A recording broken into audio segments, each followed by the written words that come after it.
তিনি বাংলাদেশ বিমানের এক নিয়মিত ফ্লাইটে লন্ডন থেকে বাংলাদেশ সময় মধ্যরাতে হিথ্রো বিমানবন্দর থেকে যাত্রা করে আগামীকাল সকালে সিলেটে যাত্রা বিরতির পর বেলা 11:50 ঢাকায় অবতরণ করবেন ইনশাআল্লাহ।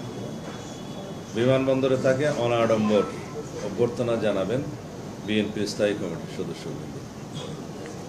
বিমানবন্দর থেকে তিনি চিকিৎসাধীন দেশনেত্রীর শয্যা পাশে অবস্থানের জন্য এবার কেয়ার হাসপাতালে যাবেন 36 জুলাই এক্সপ্রেস ওয়ে, যেটা 300 ফিট বললে সবাই চেনে। 300 ফিট সড়কে অ্যাক্সেস রোড হয়ে যাবেন। প্রতিমধ্যে তিনি অত্যন্ত সংক্ষিপ্ত অনুষ্ঠানে দেশবাসীর প্রতি ধন্যবাদ ও কৃতজ্ঞতা জ্ঞাপন করবেন এবং মহান আল্লাহর দরবারে শুকরিয়া আদায় করবেন।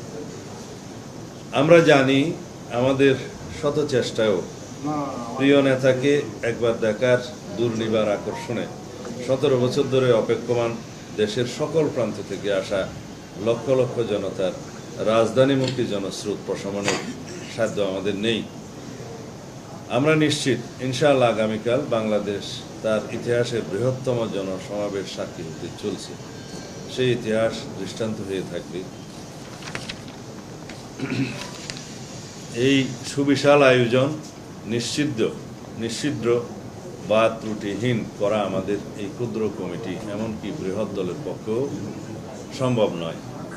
তারপরেও আমাদের স্বনির্বন্ধ অনুরোধ থাকবে স্বতঃস্ফূর্ত নেতা কর্মী সমর্থক ও শুভানুধ্যায়ীদের প্রতি আপনারা সর্বোচ্চ ধৈর্য ও শৃঙ্খলার পরিচয় দিতে প্রমাণ করুন আপনারা আমাদের প্রিয় নেতাকে কতটা গভীর ভালোবাসায় অভিষিক্ত করতে সক্ষম।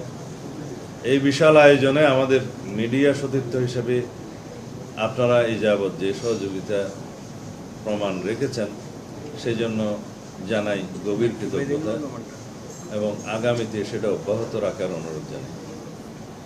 আমাদের শত চেষ্টা সত্ত্বেও এই আয়োজনে যতটুকু জনদুর্ভোগ হবে সেই জন্য আমরা আন্তরিকভাবে জাতির কাছে সকলের কাছে আগাম দুঃখ প্রকাশ করছি ও ক্ষমা প্রার্থনা করছি।